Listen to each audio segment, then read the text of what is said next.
Bildiğiniz kimi bu günler Əbu Abdillahil Hüseyn əleyhissalamın matəm günləridir. Həmçinin mən də öz növbəmdə əziz tamaşaçılarımızı salamlayır və bu müsibətli günlər münasibəti ilə başsağlığı deyirəm. Və Əbu Abdillah Hüseyn əleyhissalatu vesselamın məzlumana şəhadəti münasibətilə də təsliyyət edir. Bugünkü mövzumuz budur ki, insan özünü nə vaxt aldatmağa başlayır? Hansı amillər, hansı səbəblər insanı elə bir vəziyyətə gətirib çıxardır ki, insan öz səhvlərini doğru olaraq təqdim edir. Sual buyurdunuz. Biz dedik ki, unutqanlıq iki yerə bölünür. Müsbət və mənfi. Orada lafını deyirəm. İnsanda bəzi vərdişlər olur. İnsan yəni qıraqdan da baxanda görürsən ki, bir nəfər həmişə eyni hərəkətlər eləyir və qıraqdan baxan düşünür ki, bu vərdiş eləyib bunu. İnsan bu həddə gəlib çıxmayın özünün bir mərhələsi var və bu həddən qurtulmağın da insan yenə də necə özünü əsli müqəssir burada özüdür bu mərhələyə gəlib çatmağında. Bizim ağlamağımız bir insanın dünyadan köçməsi üçün deyil. Bismillahirrahmanirrahim. Elhamdülillahi Rabbil alemin və bihi nəstəin. Selamun aleyküm dəyərli tamaşaçılar. Hər vaxtınız xeyirli olsun. İmam Rza əleyhissalamın müqəddəs şəhəri olan Məşhəd şəhərindən hər birinizi salamlayırıq. Sizlərimizin xidmətindəyik. Məşhəddən mesaj proqramında, verilişimizdə sizlərimizin xidmətində olacaq irəliləyən dəqiqələrdə. Bildiyiniz kimi bu günlər Əbu Abdillahil Hüseyn əleyhissalamın matəm günləridir. Bu münasibətlə başlığı zamanı İmam-ı Zaman Əcəlallahu Teala Fərəcəhu Şərif olmaqla bütün mömin və möminələrə, Əhl-i Beyt aşiqlərinə, Əhl-i Beyt ardıcılarına təsliyyət ərz edirik. Kərbəla hadisəsi bizim qan yaddaşımızdır. Üstündən 1400 il keçməsinə baxmayaraq, hələ də sanki onu o cür yaşayırıq ki, yəni bu zaman gələndə biz onu elə yaşayırıq ki, sanki dünən olub. Bizdən əvvəlki nəsillər, bizim dədə-babalarımız məhərrəmlik məclisləri necə qoruyub saxlayıblarsa, bu günə qədər bizə gətirib çatdıra biliblərsə, bizim də vəzifəmizdir, şər'i və əxlaqi vəzifəmizdir ki, bunu özümüzdən sonraki nəsillərə çatdıra bilək. İnşallah irəliləyən dəqiqələrdə bugünkü mövzumuzda Kərbəla hadisəsinə də diqqət yetirəcəyik. Bizim bugünkü qonağımız, yəni 2 dənə qonağım, dəyərli həmsöhbətim Kərbəlayı Altay Sultanov və digər qonağım Kərbəlayı Zamiq Bəndiyevdir. İnşallah irəliləyən dəqiqələrdə bu əzlərimizdən istifadə edəcəyik. Salam aleyküm Kərbəlayı, xoş gəldiniz. Təsliyyət ərz edirəm. Həmçinin mən də öz növbəmdə əziz tamaşaçılarımızı salamlayır və bu müsibətli günlər münasibəti ilə başsağlığı deyirəm. Təşəkkür edirik, Allah razı olsun. Kərbəlayı Zamiq, siz də xoş gəlmisiniz. Çox sağ olun. İnşallah biz də təsliyyət ərz edirik öz növbəmizdə. Buyurun, sizdən də bir-iki kəlmə. Bismillahirrahmanirrahim. Mən də öz növbəmdə salamlarım var.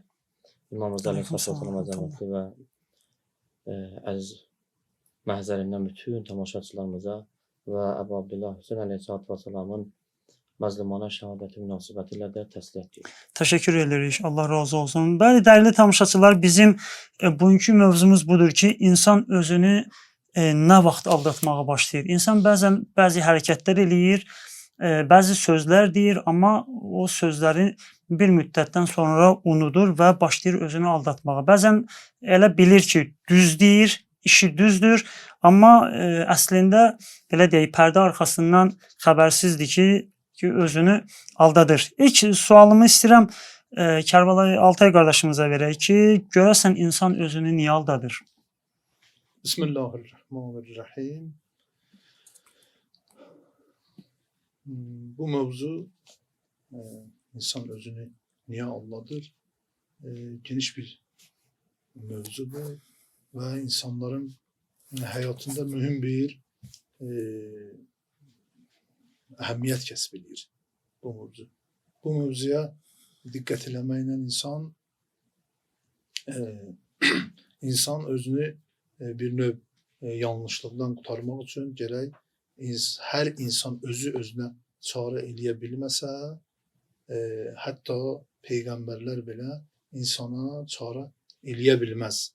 Ona görə də insan diqqət eləməlidir ki, hansı amillər, hansı səbəblər insanı elə bir vəziyyətə gətirib çıxardır ki, insan öz səhvlərini doğru olaraq təqdim eləyir. Bəli. Öz yanlışlığını haqq olaraq təqdim eləyir və özünü haqq bilir. Batil əməlinə haqq donu geyindirir. Bəli. Haqq donu geyindirmək, bəli, Öz aləmində. bir növ haqq bilir. Bəli. Yəni o batili haqq bilir. Niyə belə olur?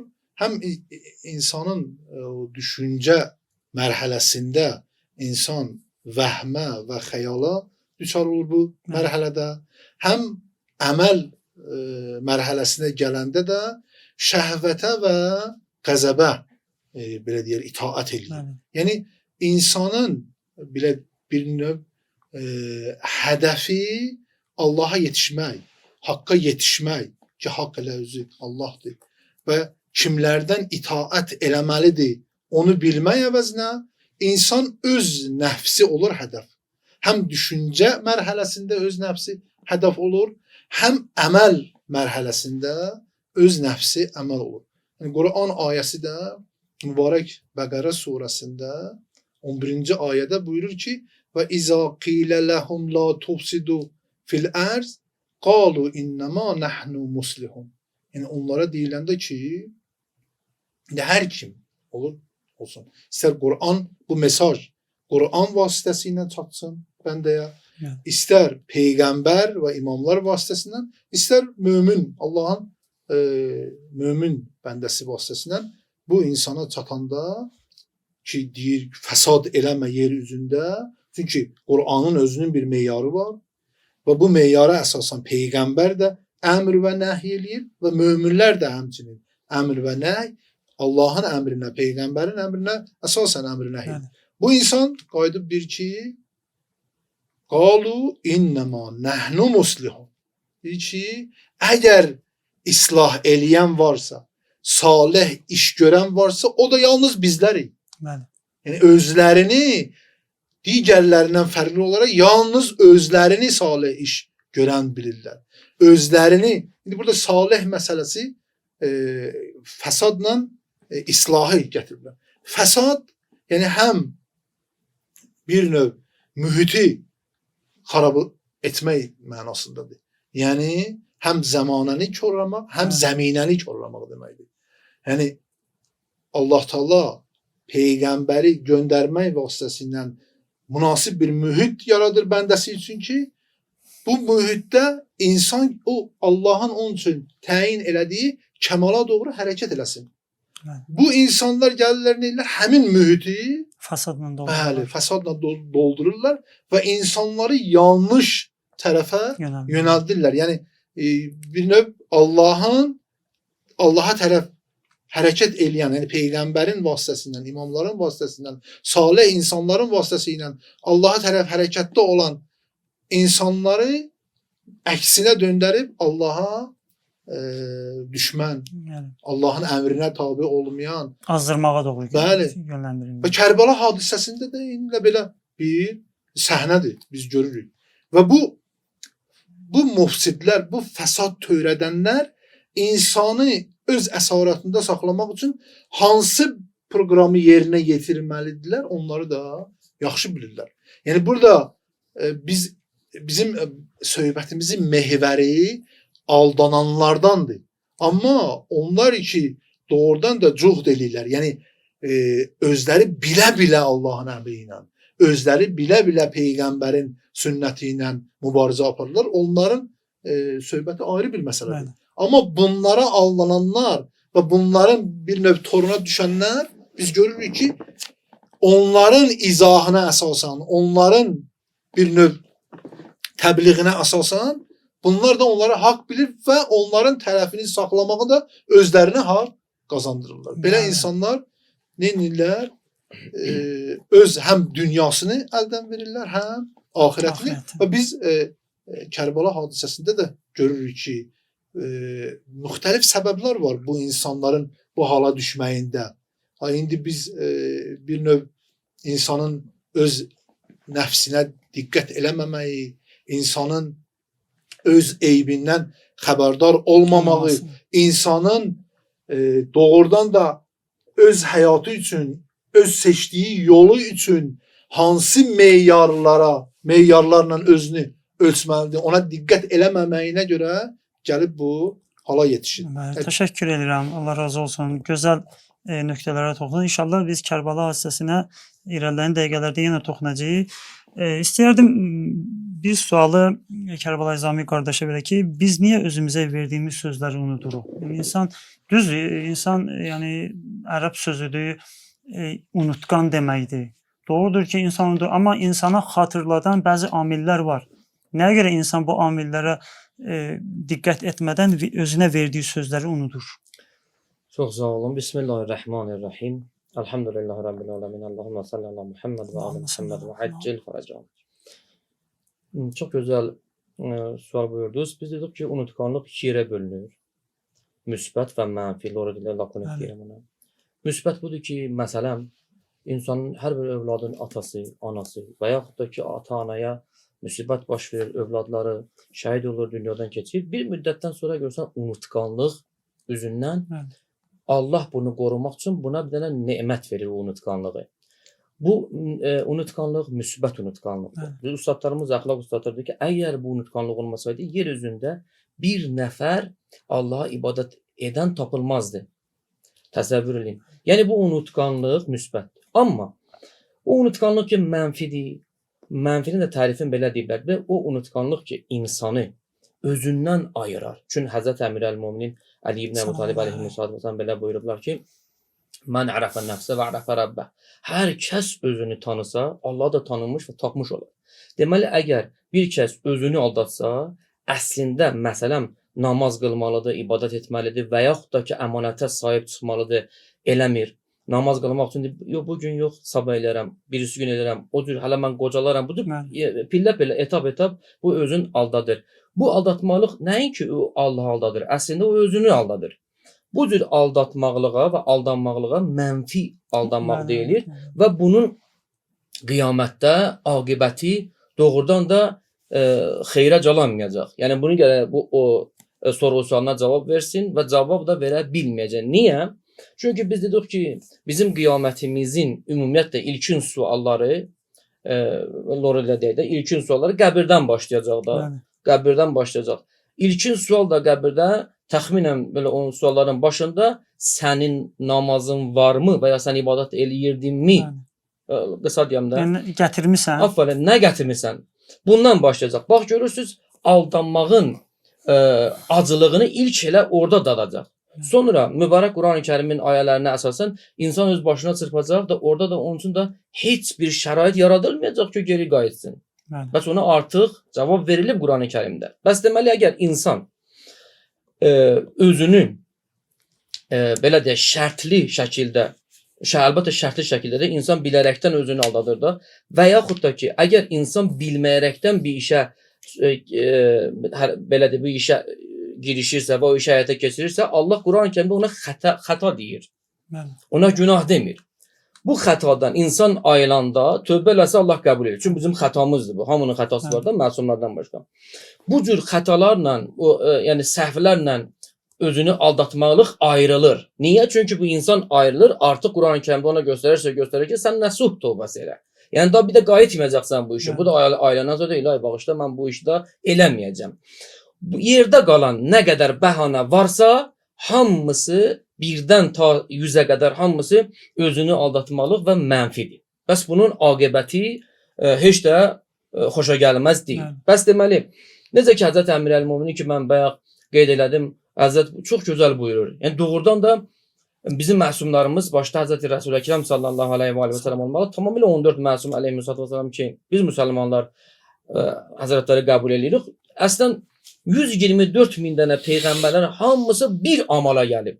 O da budur ki, mən kulminasiya nöqtəsinə çatmalıyam. Yəni o nöqtə ki, mənim doğrudan da orada Allahı tapmaqlığım kəmalət həddi. Tamam, bu nöqtəsi qoyuldu. Deməli, əgər insan bu kəmalət həddi üçün hər nə hərəkət eləsə, Allah onun üçün yol açacaq. Təbii ki, müsbət. Məsələn, Həzrəti İmama sual verdilər ki, ağa, mənim heç nəyim yoxdur cəmaata kömək edim. Amma eyni halda mən görürəm filan kəs kasıbdır, onun ehtiyacı var. Mən gedib buradan meyvə oğurlayıb onun ehtiyacını ödəyə bilərəmmi? Bu da xeyir işdir. Ağa ona öz dilimizdən deyək də, ilk baxışdan xeyir işdir. kömək, əl tutmaqlıq. Bəli. Amma onun özünə, onun əslisinə varanda, onun əsl məğzinə varanda onun bizə çatacaq mesajı budur ki, Allah bizim üçün yol qoyub. Bu yol Sırat-ül Müstəqimdir. Və o yolun da yolçuları, bələdçiləri var. Həzrət Rəsul Əkrəm sallallahu əleyhi və səlləm və ondan sonra 12 dənə imamlarımız. Həzrətdən qabaq bütün peyğəmbərlər bu amal üçün çalışıblar. Bəs deməli, özümüzü aldatmaq üçün heç bir yer qoymayıb Allah Taala. Səbəb yoxdur. Səbəb yoxdur. Bilirsiniz, Allah Taala hər bir işdə icazə verir. Dedik ki, icazə iki hissəyə bölünür də, təkvini və təşriyi. Təkvininə heç kəs qəlbimizi saxlaya bilmərəm ki, döyünməsin. Saxlasam dünyadan köçəcək insan. Və yaxud da ki, qan damarlarda olan qan cəryanı mütləq bu öz özlüyündə cəryan edir. Deməli bu təkvinidir. Ağacların düzəlməsi, yarpağın tökülməsi. Bu baxımdan təkvinidir. Amma təşrii formada Allah bizim yol qoyub. Bu yolun özünün də bələdçiləri var. Bələdçilərin əsl öndəri Həzrəti peyğəmbərlərdir və ondan sonra gələn vəsiləridir ki, bizim peyğəmbərimiz sonuncu peyğəmbər sallallahu əleyhi və səlləm Rəsul Əkrəm və ondan sonra Əli əleyhissalam və onun 11 övladları. Yəni mümkünsüzdür ki, siz bələdçisiz bir yolu nə edəsiniz? Qət eləyəsiniz. Həyata keçirəsiniz o məqsədə çatdırmaq üçün. Mümkün deyil bu. Yəni insan ağlı bunun üçün deyil. Hardasa bir səhv eləyir. Bəli, səhv eləyəcək. Əlbəttə bu səhvin dedik ki, iki yerə bölünür səhv. Səhv ixtiyar üzündən olsa, əmdən deyirlər də amədən. İxtiyar üzündən olsa, bu onun üçün cəza, aqibəti cəzadır. Ziyandır. Amma xəta üzündən olsa, aylan kimi əstəğfirullah Rabbi və etub ilə kəlməsi bu işi həll eləyir. Bəli, təşəkkür edirəm. Allah razı olsun. Çox gözəl nöqtələrə toxundunuz. Minnətdaram. Kərbəlayı Altay, insan ki özünü aldadır, bir növ sanki bir xəstəliyə tutulur. İnsanda bəzi vərdişlər olur. İnsan yəni qıraqdan da baxanda görürsən ki, bir nəfər həmişə eyni hərəkətlər eləyir və qıraqdan baxan düşünür ki, bu vərdiş eləyib bunu. Bunun üçün bir növ xəstəliyə çevrilib. Doğrudur. Yəni insanın özünü aldatması da bir dənə xəstəliyə çevrilir və onu qıraqdan biri ona müdaxilə eləyəndə, bir yol göstərəndə sanki özünü alçaldılmış hiss eləyir. İnsan bu vəziyyətdən necə çıxa bilər? Bəli, insan bu bir növ yanlış yola düşmək, özünü aldatmaq, indi mövzumuz özünü aldatmaq deməkdir. İnsan bu həddə gəlib çıxmayının özünün bir mərhələsi var və bu həddən qurtulmağın da insan yenə də necə özünü əsli müqəssir burada özüdür bu mərhələyə gəlib çatmağında. Düzdür, insanın həyatında mühitin, ailənin, müəllimin və digərlərin təsiri var. Amma yetkinlik həddinə çatan insanın həyatında başına gələn və aqibəti hər nə olursa, əsli müqəssir özü olur. Yenə də özü əgər öz başına çarə eləmək qərarına gəlsə, özünü xilas eləyə bilər. Öz əlindədir. Bəli. Çünki dində meyarlar göstərilib. Bunlar, bu xüsusiyyətlər ki, insanda Allah Teala qərar verib, bu xüsusiyyətləri çarə eləmək də yenə də insanın öz əlindədir. Biz həm Quran ayələrinə əsasən şahid olaraq görürük ki, peyğəmbərlərin ətrafında minlərlə insan olub. Yenə də əgər o insanlar istəyiblərsə peyğəmbər onlara nicat verib və imamların ətrafında tarixdə biz görürük. Ona görə də insan öz başına özü gərək çarə eləsin. Nə eləməlidir? Bəli, özünə diqqət eləməlidir, özünə varmalıdır və öz səhvlərini görməyə başlamalıdır. Ona görə də insanın bu fəlakətdən qurtarması üçün yenə də Allah Teala insanın öz vücudunda insanı qurtuluş üçün bir nəfs qərar verib. Yəni Allah Teala Qiyamət surəsində buyurur ki: Euzubillahimineşşeytanirracim və la uqsimu bin nəfsil ləvvamə. Yəni o qınayan nəfsi ki Allah Teala ona and içir. Əgər o insanın vicdanıdır. Həmin o vicdanı ayaq üstə saxlasa və həmin o vicdan məhkəməsində ədalətlə rəftar eləsə, insan qurtuluşa doğru hərəkət eləyə bilər. Yəni insan özünü qınamalıdır. İnsan özündən haqq hesab aparmalıdır. İnsan özünü hesaba çəkməlidir. Öz rəftarlarını digərləri ilə olan rəftarlarına diqqət eləyib özünü haqq hesaba çəkməlidir. Heç bir məqam da insan üçün bu halda imtiyaz deyil. Elmin çoxdur, Bəli. Qüdrətin çoxdur. Böyük vəzifədəsən, atasan, oğulsan, hansı halda olur olsun, sən özünün öz nəfsini haqq hesab. Mən görəsən öz atamla düzgün rəftar elədimmi? Mən görəsən əlimin altında işləyən işçilərlə düzgün rəftar elədim, düzgün münasibət göstərdim. Ya mən öz övladımla düzgün rəftar elədim, ya öz Yəni. həyat yoldaşımla düzgün rəftar elədim, onunla Deməli, düzgün münasibət bəli. göstərdim. Ona görə Mülayim olmaq burada şərtdir. Ki insan əvvəl özünü mülayimləşdirsin. Gərək insanda bu mülayimlik hissi gərək olsun ki, sonra otursun öz-özünə bunları hesab kitab eləsin. Ay mən bunu düz elədim ya yox. insan istər-istəməz həmin o nəfs-i ləvvamənin məhkəməsinə, yəni həmin vicdan məhkəməsinə özünü qərar versə, həmin o məhkəmənin çıxartdığı hökmlərə diqqət eləsə, insan istəməz mülayimləşir. Qəzəb insana harda dadına çatır? O yerdə qəzəblənəcək. Amma çox yerdə insan məsələn yersiz qəzəblənir. Yersiz aqressivlik göstərir özündə. Ona görə də istər-istəməz əgər həmin o nəfs-i ləvvam, həmin o vicdanın və dinin hökmlərinə və bizim mövlaların, imamların hökmlərinə və göstərdiyi yollara və rəftarlarına diqqət eləsə, istər-istəməz özü mülayimləşər və bu məsələyə bir rəvayəti də diqqətinizə çatdırmaq istəyirəm. Deməli İmam Kazım əleyhissalamdan bir dənə gözəl rəvayətdir. Leysə minna mən ləm yuhasib nəfsəhu fi kulli yevm. Yəni hər gün insan özünü hesabı kitaba çəkməlidir. Yəni öz rəftarlarını hesab kitaba çəkməlidir. Və biz yenə də bu Kərbəla vaqiəsi günlərindəyik. İmam Hüseyn əleyhissalamın başına gələn hadisələrini biz bu məsələlərlə əlaqələndirməliyik. Bu hadisədə Hürrün peşmançılığı gözəl şahiddir bu məsələyə.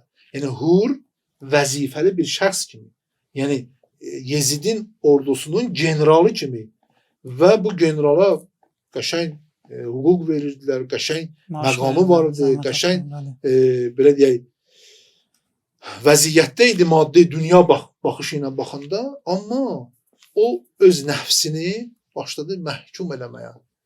O vicdan məhkəməsində qərar verməyə və Aşura gününü vicdanın qərarını qəbul edərək getdi İmam Hüseyn əleyhissalamın qoşununa qoşuldu və İmam Hüseyn əleyhissalama bir növ huzurunda şəhadət və indi biz ona rəhmət deyirik. Bəli, biz ona, yəni insanın nicatı əgər peyğəmbərin və digər amillərin üzərinə qoysa mümkün deyil. Çünki biz tarixdə görürük. Əgər insan özünü nicat vermək istəsə, bəli, nicat öz ixtiyarındadır. Bəli, təşəkkür edirəm. Allah razı olsun. Gözəl nöqtələrə toxundunuz. Qəşəng yəni mətləblər vurğuladınız. Bir sualı inşallah istəyirəm Kərbəlayı Zami qardaşımıza verək ki, insanın bir iş görərkən nəsə bir maddi marağı var. Bir işə başlamamışdan qabaq, sözsüz ki, nəlisə gələcəkdə öz zehnində qərar verib ki, bir işə başlayır. Yəni insan ki, özünü başlayır aldatmağa, bunun səbəbi nədir? Niyə insan özünü başlayır aldatmağa? Bəli. Şimdi Bismillahirrahmanirrahim. Bildiyimiz kimi insan dedik ki, ümumiyyətlə iki hissədən ibarət edən cismi və ruhi hissələr bölünür insan. Və bütün insanlara da, əlbəttə o istisna hallar ki, var insanlar xəstə doğulur, onlar yox. Bütün insanlar ağıl cəhətdən eyni deyil. Yəni eyni mərhələlərə malik deyirlər. Ağılı Allah Teala onun öz əndazəsinə qədər verib, qavrama qabiliyyəti. Bir də görərsən ki, məsələn, bir dənə ailədə 4-5 nəfər var. Onların içərisində bir nəfər xüsusi bir dənə, yəni belə deyək də, xüsusi bir Allah Teala nemət verib ona. Xüsusi istedad qabiliyyət, qavrama qabiliyyəti və hifz etmə qabiliyyəti çox yüksəkdir və digərlərində yox. Yəni bu o demək deyil ki, bir dənə gendən, bir dənə ata-anadan dünyaya gəlir, hamısı belə olsun. Deməli insanlar müxtəlif belə deyək, cisimlərlə, müxtəlif ruhlarla yaradılır. Əgər böyük ustadlar belə buyurur, deyir ki, əgər insanın ruhi səviyyəsi, onun cismi səviyyəsini üstələsə, ruhi səviyyəsi, bu insan əbdullahdır. Yəni insan Allaha bəndədir. Bəli. Mübarək Quran-ı Kərimin ayəsində, Yasin surəsində Allah Teala belə buyurur. Siz mənim bəndəm, Lord elə deyək də öz dilimizdə. Siz mənim bəndəm olun da, əbudu şeytan olmayın, şeytanın bəndəsi olmayın. Burada işarə eləyir. Deməli sən öz ruhunun sözünə qulaq as. Bəzi vaxt görürsən ki, dünya görmüş insanlar hətta ruhani də olmasa belə, ibadət də eləməsə, görürsən qayıb ki, mənim vicdanım var. Evet. Əslində bütün insanlar kafir ya mömin ya fərq eləmir. Bütün insanlar fitrətən pak yaradılıb. Başa düşürsünüz? Bunlar müxtəlif o ailələrə, müxtəlif o zamanın belə də əhatəsinə görə dəyişilir. Mühitə görə dəyişilir. Bu da yavaş-yavaş inkişaf etdikcə bunun aqibəti əgər xeyirli olarsa, deməli bunun birinci ailədən başlayır. Ailəsi buna yaxşı təlim-tərbiyə verib. Onun üçün nəyə görə deyirlər ki, ailə insanın kiçik cəmiyyətidir. İnsanın cücərməsi üçün mümbütləşmiş bir belə deyək, zəminəsidir. Deməli ailənin özünün böyük bir dənə Allah dərgahında ehtiramı var. Nə üçün Quran-ı Kərimdə bəzi vaxt Allah Taala belə deyək peyğəmbərə məsələn biz Quran-ı Kərimdə rastlaşmamışıq peyğəmbərə Allah Taala məsələn qeyri-adi xitab eləsin. Həmişə ehtiram olaraq xitab eləyib. Buna baxmayaraq ki, peyğəmbər ən fəzilətli insanların içərisində ən fəzilətlisidir. Mən sözümü ona görə gətirəm. Ailəsinə baxanda görürsən atasını Allah Teala alır. Ondan sonra anasını alır. Evet. Başqa ananın xanımın öhdəsinə buraxır ki, ona belə deyək, süd verir və bu süd vermə nəticəsində də o məhrəm olur. Buna baxmayaraq peyğəmbərin özünün ruhu üçün Allahın əlində idi. Xatəmən nəbi idi və o 5 dənə ulul əzəm peyğəmbərlərdən sonuncusudur və Allah yanında ən əzəmətlisidir. Bunlar istisna insanlardır. Evet. Yenə deyirəm, istisna insanlar çox da deyirlər. Bunların özünün xüsusi xasiyyətləri var ki, bunlar imtahanlardan keçiblər, başuca çıxıblar. Bunun üçün Allah Teala elmin lədunisi ilə bahəm buna yüksək mərtəbəli bir ruh verib. Onun üçün ona deyirlər ki, xuluqəl əzim. Ruh elə bir dənə əzəmətli əxlaq ona verib ki, heç bir peyğəmbərə bu cür titul vermir Allah Teala. Yenə gəlirik ruhi cəhətə. Dedik ki, əgər insanın ruhu sağlam olsa, ruh cəhətdən sağlam olsa, görərsən onun ruhu, onun cismi əgər məsələn məsumlardan başqa cismi bir balaca xəta eləndə dərhal görsən Hacı Bəyələ qeyd elədim. Nəfs-i ləvvamə deyir. Öz-özünü qınayır. Evet. Həm ona vicdan demək olar, həm ona qınamaq demək olar. Amma buna baxmayaraq Allah o nəfsə and içir. Yəni Allah yanında ən istəkli nəfs budur ki, insan özünü qoysun, özü əməllərini üzbəyüz qoysun tərəziyə. Ağa bu mən nə iş görmüşəm? İndiyə qədər nə iş görmüşəm? İlahi Pərverdigarım, mən bilməmişəm. Xətadır heç, mənə bağışla. Amma əmdən eləmişəm, bilərəkdən bunu eləmişəm. Yenə mən bunu ilahi öz boynuma alıram, bir də bu işi görməyəcəm. Bəs deməli Həzrəti Haqqı Teala bizim üçün xüsusi yerlərdə və bəzi vaxt çox hallarda bəhanə məsələn qoyur. Onlardan biri mübarək Ramazan ayı. Evet. Elə Məhərrəm ayı da ona aiddir. Qurban bayramından və digər bütün əlamətlər, günlər insanlar üçün böyük ustalarımız deyir ki, bəhanə qoyulub Allah tərəfindən ki, insan özünü tapsın. Həqiqətən insan özünü tapsın. Əgər insanın nəfsi onun cismini üstələyəcəksə, o insan olacaq, Hacı Dünən Bəyələ qeyd elədi, hürr olacaq. O insan olacaq İmam Hüseyin Əleyhisselatü Vesselamın baxmayaraq qarşısını almışdı. Sonra ağadan üzr istəyəcək və onun tərəfdarı olacaq. Bax bizim üçün Kərbala hadisəsi ki, yerinə düşər ki, biz matəm içindəyik. Bizə sual verirlər. Nə olub isə 1400 il bundan qabaq bu iş baş verib, yenə siz ağlayırsınız. Əzizim, bizim ağlamağımız bir insanın dünyadan köçməsi üçün deyil. Bir şəxsiyyətin dünyadan köçməsi üçün deyil. Allahın qanunlarının tapdalanmasının qarşısını almaq üçün bu yolda öz canını fəda vermiş bir şəxs ki, zəmanə imamıdır. Məzlumcasına cəmaata səslənirdi ki, mənə kömək edən varmı? Tək qoydular. Bəs biz amal üçün, bu niyyət üçün biz narahat oluruq. Bəli, çox gözəl. Təşəkkür edirəm. Gözəl nöqtələrə toxundunuz. Bəli, Kərbala hadisəsi bizim bir növ məktəbimizdir. Biz Kərbala hadisəsindən çox şeylər öyrənirik, çox şeylər ələ gətiririk və Kərbala hadisəsində onlardan biri də buydu ki, Ömər Səd yəni o reyi ki arzuluyurdu, Elə sanki elə öz-özünü aldadırdı. Necə ki İmam Hüseyn əleyhissalam sonda ona deyir ki, sən heç reyin bir dənə buğdasına da Bəli. belə malik olmayacaqsan. Bəli, təşəkkür edirəm hər birinizdən. Çox sağ olun. Minnətdaram. İstifadə elədik sizdən. Allah elminizə, ömrünüzə daha da bərəkət versin. Bəli, dəyərli izləyicilərimiz, verilişimizin sonuna çatmışıq.